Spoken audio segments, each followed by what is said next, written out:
अतिवृष्टीमुळे पाण्यातून भात कापणी चालू आहे.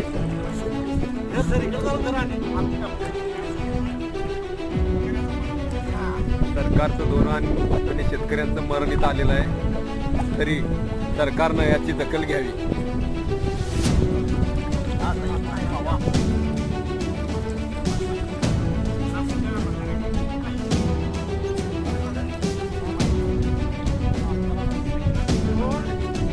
शिंगणापूरच्या बंधाऱ्याचे वर्गे वेळेत काढल्या नसल्यामुळे ओगे व वाकऱ्या पानोत्याच्या शेजारी भात कापणी विलंब झाला आणि अवकाळी पावसाचा दणका बसल्यामुळे शेतकऱ्यांना नुकसानीला सामोरे जावे लागते.